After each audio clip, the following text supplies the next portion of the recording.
नमस्कार दोस्तों, स्वागत है आप सभी का आपके अपने यूट्यूब चैनल अमन प्रयास जीके, जिसमें जैसा कि फ्रेंड्स आज है आपका 23 अगस्त और 23 अगस्त से आपका यूपी पुलिस भर्ती का एग्ज़ाम था जो कि शुरू हो गया था, जिसका फर्स्ट शिफ्ट का एग्ज़ाम समाप्त हो गया है। फर्स्ट शिफ्ट में आपके 150 प्रश्न पूछे गए थे। उन 150 प्रश्नों का उत्तर आज के इस वीडियो में हम लोग देखने वाले हैं। तो चलिए वीडियो को स्टार्ट कर लेते हैं बिना किसी देरी के।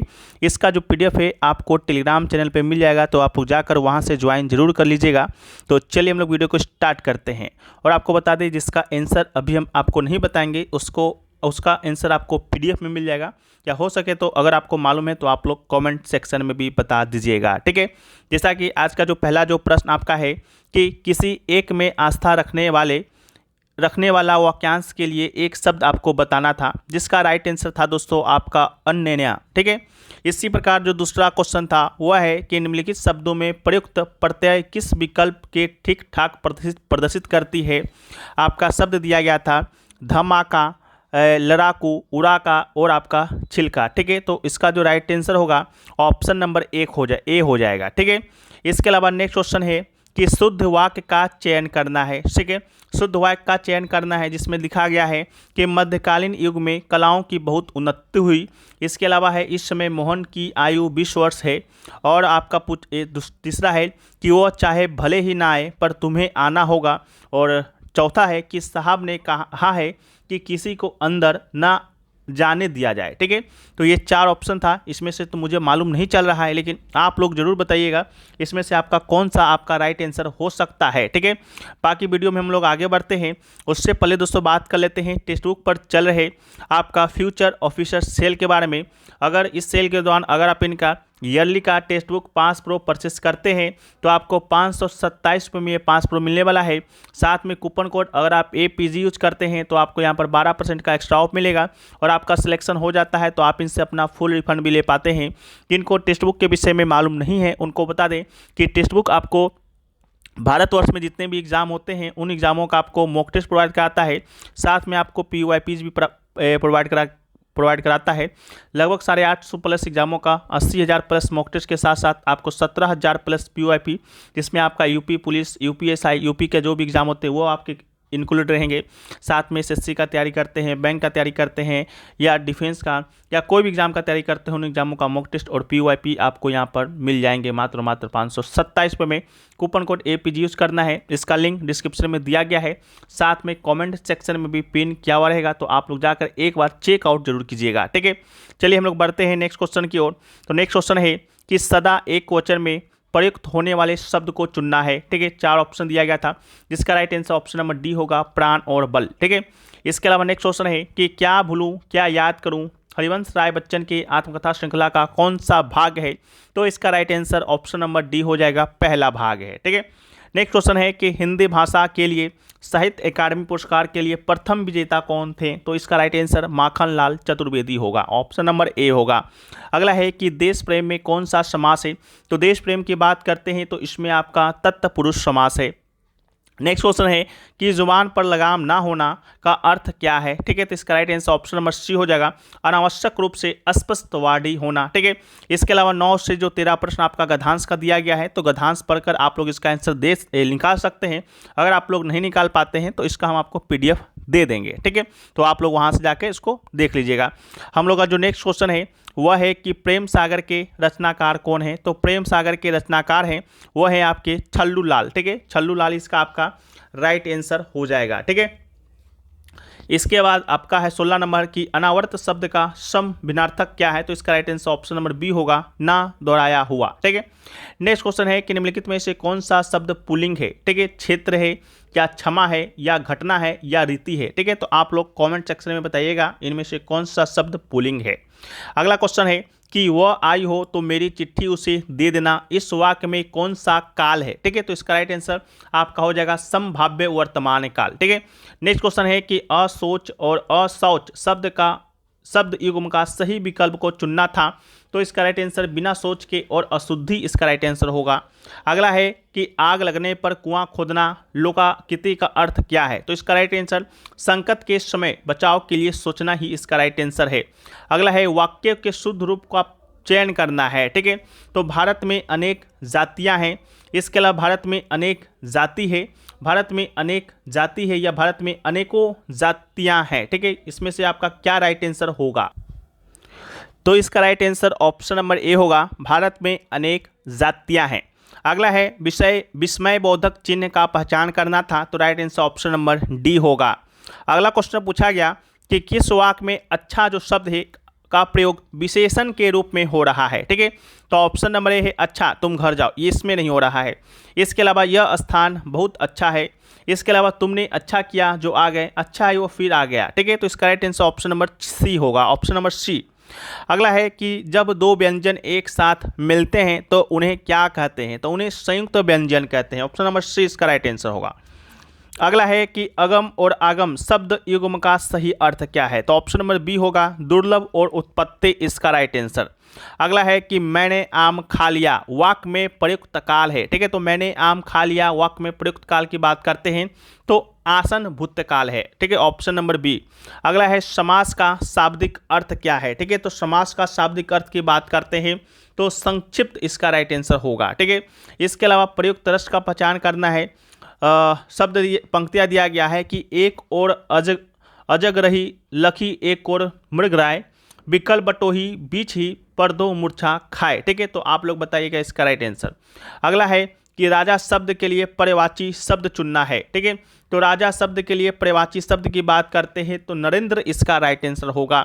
इसके अलावा अगला जो शब्द है कि निम्नलिखित में से मुक का अनेकार्थक शब्द कौन सा नहीं है? मुक माने शांत यानी गूंगा, तो गूंगा भी है, शांत भी है, चुप भी है। तो इसका right answer option number D होगा, विवश इसका राइट आंसर होगा, ठीक है। अगला है कि निजवाचक सर्वनाम का प्रयोग किस वाक्य में हुआ है? तो अपनों से क्या छिपाना, यह मेरी निजी पुस्तक है, आप भला तो जग भला, आज अपनापन कहाँ है? तो इसका right answer option number B होगा, यह मेरी निजी पुस्तक है।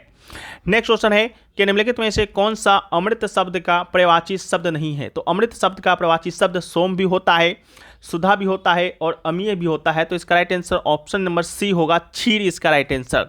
अगला है कौन सा वर्ण दंत नहीं है यानी कि दांत की सहायता से नहीं बोला जाता है? तो इसका राइट आंसर होगा ट, ऑप्शन नंबर डी। अगला है कि निम्नलिखित में से वयोवृद्ध शब्द का सही संधि विच्छेद कौन सा है? तो इसका राइट आंसर होगा वह प्लस वृद्ध। इसका राइट आंसर है कि 2019 का साहित्य अकादमी पुरस्कार किस रचनाकार को दिया गया? तो इसका राइट आंसर होगा option number A, Nand Kishore आचार्य। अगला है जिसे सरलता से पढ़ा जा सके के लिए एक शब्द आपको बताना था, तो इसका राइट आंसर होगा सुपाठ्य।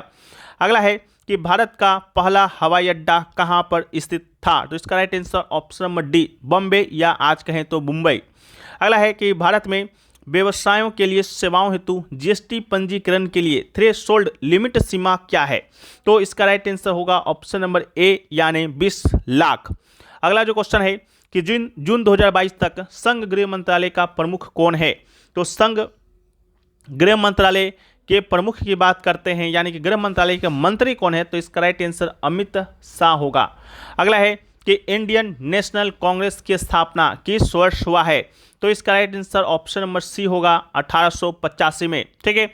इसके अलावा नेक्स्ट क्वेश्चन है कि भारतीय कृषि अनुसंधान संस्थान ने भारत में संरक्षित बासमती किस्म की खेती के लिए किस देश के खिलाफ कानूनी कार्रवाई की मांग की है? तो इसका right answer option number C, Pakistan के विरुद्ध किया था। अगला है कि कौन सा भारतीय राज्य अपनी अनूठी वारली चित्रकला के लिए जाना जाता है? तो right answer option number A, Maharashtra होगा। अगला है चिकनकारी। चिकनकारी एक पारंपरिक कढ़ाई शैली है जिसकी उत्पत्ति उत्तर प्रदेश में हुआ है, लेकिन आपसे पूछा गया कि उत्तर प्रदेश के किस शहर में हुआ है? तो राइट आंसर होगा लखनऊ। अगला है कि महासागरीय अम्लीकरण का प्राथमिक कारण क्या है? तो राइट आंसर होगा समुद्री जल के द्वारा CO2 का अवशोषण। अगला क्वेश्चन पूछा गया उपयोगकर्ताओं के बीच लगातार संचार को प्रोत्साहित करने के लिए किस सोशल मीडिया प्लेटफॉर्म में स्ट्रिक्स नामक सुविधा है? तो इसका राइट आंसर होगा स्नैपचैट। अगला है पल्लव राजवंश की राजधानी कहाँ पर स्थित था? तो राइट आंसर होगा कांचीपुरम। नेक्स्ट क्वेश्चन है कि वित्तीय स्थिरता बोर्ड यानी कि FSB का क्या अर्थ है? तो इसका अर्थ है कि यह दुनिया भर के केंद्रीय बैंकों के लिए ब्याज दरों को नियंत्रित करता है, ठीक है। नेक्स्ट क्वेश्चन पूछा गया कि जीएसटी के ब्रांड एम्बेसडर कौन था? ठीक है, तो जीएसटी के ब्रांड एम्बेसडर के रूप में चुना गया था आपका option number C, Amitabh Bachchan को, ठीक है। नेक्स्ट क्वेश्चन पूछा गया कि निम्नलिखित में से कौन सी रेखा फ्रांस और जर्मनी के बीच की सीमा है। तो इसका राइट आंसर होगा सिगफ्रीड लाइन। इसका राइट आंसर होगा option number B, Siegfried line. ठीक है। नेक्स्ट क्वेश्चन जो पूछा गया कि विदेश व्यापार महानिदेशालय किस मंत्रालय के अंतर्गत आता है। तो right answer option number C होगा, वाणिज्य एवं उद्योग मंत्रालय। अगला है परमाणु ऊर्जा के उत्पादन के लिए कौन सा तत्व आवश्यक है। तो राइट आंसर होगा यूरेनियम। नेक्स्ट है कि द स्कारलेट लेटर किसने लिखा है। तो राइट आंसर होगा नथानियल हार्थोन के द्वारा लिखा गया था। नेक्स्ट है कि अफ्रीका के आर पार दौड़ लगाने वाले पहले व्यक्ति कौन थे। तो इसका राइट आंसर होगा रस कुक। ठीक है, आपसे ये पूछा गया, करंट का क्वेश्चन है जो कि अप्रैल 2024 का ये आपका क्वेश्चन है। ठीक है, तो इसको भी याद रखना है। नेक्स्ट क्वेश्चन है कि प्रायद्वीपीय भारत की सबसे लंबी नदी कौन है। तो इसका राइट आंसर होगा गोदावरी। नेक्स्ट क्वेश्चन है NHRC का पूर्ण रूप क्या है। तो राइट आंसर होगा national human rights commission India. Next question पूछा गया कि वर्ष 1985 को कौन सा अंतर्राष्ट्रीय वर्ष घोषित किया गया था। तो राइट आंसर होगा ऑप्शन नंबर डी, महिलाओं के लिए अंतर्राष्ट्रीय वर्ष। नेक्स्ट आपका है कि डैश अनुसंधान विद्या उत्तरदाताओं की प्रतिक्रियाओं के आधार पर उनसे गहन और आगे की जांच और पूछताछ करने में सहायता करती है। तो इसका आपका ऑप्शन, इसका जो आंसर है आप लोग ही कमेंट में बताइएगा। नेक्स्ट क्वेश्चन जो पूछा गया वो पूछा गया कि BRI का पूर्ण रूप क्या है। तो BRI का पूर्ण रूप की बात करते हैं तो option number A, belt and road initiative इसका राइट आंसर होगा। अगला है कि डैश विशिष्ट व्यक्तियों को उस संगठन की सुरक्षा को खतरे में डालने की कोशिश करता है जिसके लिए वह काम कर रहा है। ठीक है, तो आप लोग बताइएगा कमेंट सेक्शन में इसका आंसर। नेक्स्ट क्वेश्चन जो पूछा गया वो पूछा गया पहली बार राष्ट्रीय कृषि नीति कब घोषित किया गया। तो राइट आंसर आपका होगा जुलाई 2020। ठीक है। नेक्स्ट क्वेश्चन जो पूछा गया कि डैश वर्ष डैश में अंतर्राष्ट्रीय मानवाधिकार कानून के प्रवर्तन के लिए संयुक्त राष्ट्र मानवाधिकार आयोग को संयुक्त राष्ट्र मानवाधिकार परिषद के द्वारा प्रतिस्थापित किया गया। तो राइट आंसर होगा वर्ष 2006। अगला क्वेश्चन पूछा गया कि भारत के किस पड़ोसी देश को थंडर ड्रैगन की भूमि के नाम से जाना जाता है। तो राइट आंसर होगा भूटान। अगला है कि निम्नलिखित में से कौन सा सोशल मीडिया प्लेटफॉर्म नहीं है। तो राइट आंसर होगा गूगल। ठीक है। नेक्स्ट है कि नोएडा उत्तर प्रदेश के किस जिले के अंतर्गत आता है। तो नोएडा की बात करते हैं तो जो नोएडा है वो दोस्तों आपका option number D, option number C, ठीक है, आपका गौतम बुद्ध नगर के जिले के अंतर्गत आता है। साथ में आपसे नोएडा का फुल फॉर्म भी पूछा जा सकता है, तो याद रखिएगा आपका न्यू ओखला औद्योगिक विकास प्राधिकरण। ठीक है, नोएडा का फुल फॉर्म होता है। अगला है विश्व डाक दिवस कब मनाया जाता है। तो विश्व डाक दिवस की बात करते हैं तो राइट आंसर 9 अक्टूबर होगा। अगला है कि डैश में दुर्भावनापूर्ण फाइलों वाली छवियों का उपयोग हैकर को आपके खाते की जानकारी चुराने या आपके कंप्यूटर को संक्रमित करने में मदद के लिए किया जाता है। तो राइट आंसर होगा कैट फिशिंग। अगला है क्रोएशिया गणराज्य की राजधानी क्या है। तो इसका राइट आंसर होगा जाग्रेब। ठीक है, ऑप्शन नंबर बी। अगला है आतंकवाद से लड़ने में सूचना साझा करना किन तरीकों से महत्वपूर्ण हो जाता है। ठीक है, ऑप्शन दिया गया है कि यह आतंकवादी संगठन की सुरक्षा एजेंसियों द्वारा हमले को अधिक प्रभावी ढंग से समन्वित करने में सहायता करता है, वह अधिकारियों को संभावित खतरों को अधिक तेजी से पहचानने में सहायता करता है, वह सेना की क्षमताओं को मजबूत करता है और वह अन्य देशों के साथ संबंधों में सुधार करता है। तो ऑप्शन नंबर ए इसका राइट आंसर होगा। अगला है 1946 के विमुद्रीकरण के दौरान RBI के गवर्नर कौन थे। तो चिंतामणि द्वारकानाथ देशमुख इसका राइट आंसर होगा। इसके अलावा 2016 में विमुद्रीकरण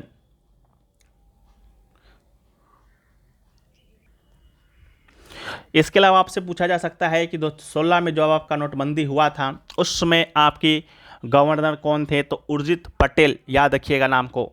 अगला है भारतीय संविधान का कौन सा भाग राज्य के नीति निर्देशक सिद्धांतों से संबंधित है। तो भाग 4 इसका राइट आंसर होगा। भाग 2 आपका नागरिकता से संबंधित है। भाग 3 आपका मौलिक कर्तव्य से संबंधित है। भाग 5 संघ से संबंधित है। नेक्स्ट है कि पुस्तक ए लाइफ मिस स्पेंट किसके द्वारा लिखा गया। तो सूर्यकांत त्रिपाठी निराला इसका राइट आंसर होगा। अगला है आसमान के नीलेपन का मुख्य कारण क्या है। तो आसमान के नीलेपन का मुख्य कारण है वायु के अणुओं के द्वारा सूर्य के प्रकाश का परिकीर्णन यानी कि बिखराव। ठीक है। नेक्स्ट क्वेश्चन है कि रमन सुब्बा राव जिनका हाल ही में निधन हो गया वह किस खेल से जुड़े हैं। तो इसका राइट आंसर होगा ऑप्शन नंबर ए, क्रिकेट से जुड़े हुए थे। अगला है निम्नलिखित में से किस प्रकार का प्रदूषण संवर्ध त्वरित यूट्रिफिकेशन है। तो इसका जो राइट आंसर होगा ऑप्शन नंबर डी होगा, यानी जल प्रदूषण होगा। ठीक है। नेक्स्ट क्वेश्चन पूछा गया आपका, ये देखिए मैथ और रीजनिंग का है। ठीक है। तो इसका जो आंसर है हम आपको पीडीएफ के द्वारा प्रोवाइड कराएंगे। जितना हमसे हो सकता था आपको जीके जीएस हिंदी का आंसर प्रोवाइड कराने का प्रयास किया गया है। फिर भी हम लोग कुछ प्रश्नों को देख लेते हैं, इसके बाद आपको इसका जो आंसर है आपको पीडीएफ में मिल जाएगा। पीडीएफ आपको टेलीग्राम चैनल पे मिल जाएगा, लिंक डिस्क्रिप्शन में दिया गया है, जाकर ज्वाइन कर लीजिएगा। ठीक है। बाकी 76 का जो आंसर होगा ऑप्शन नंबर सी हो जाएगा, 2552 रुपये। 77 की बात करते हैं तो इसका राइट आंसर भी ऑप्शन नंबर सी होगा, 10,950 रुपये। 78 की बात करते हैं तो राइट आंसर 71.025 इसका रुपये राइट आंसर होगा। 79 की बात करते हैं तो ऑप्शन नंबर सी होगा, 35,000 रुपये। ऑप्शन नंबर 80 की बात करते हैं तो इसका भी right answer option number A होगा। 81 का भी ऑप्शन नंबर ए होगा और 82 का ऑप्शन नंबर आपका सी होगा। ठीक है। इसके अलावा 83 का बात करते हैं तो right answer option number B हो जाएगा। 84 की बात करते हैं तो इसका right answer option number B 507 हो जाएगा। 85 की बात करते हैं तो 85 का जो राइट आंसर होने वाला है वो दोस्तों आपका ऑप्शन नंबर ए हो जाएगा, यानी 25%। ठीक है। तो ये दोस्तों आपका रहा। बाकी जो भी प्रश्न छूट गए होंगे 15 और 10, 15, 50, 65 प्रश्नों का जो उत्तर है हम आपको पीडीएफ के द्वारा प्रोवाइड कराएंगे। लिंक डिस्क्रिप्शन में दिया गया है टेलीग्राम का, वहाँ से जाकर आपको ज्वाइन हो जाना है। साथ में अगर आप लोग टेक्स्ट बुक के उनके yearly text book pass pro से जुड़ना चाहते हैं तो उसका भी लिंक आपको डिस्क्रिप्शन में दिया गया है, तो आप लोग जाकर जुड़ सकते हैं 527 रुपये में 1 साल के लिए कूपन कोड APG के साथ। ठीक है। चलिए हम लोग वीडियो में आगे मिलते हैं। ठीक है, नेक्स्ट शिफ्ट के साथ। जब तक के लिए जय हिंद।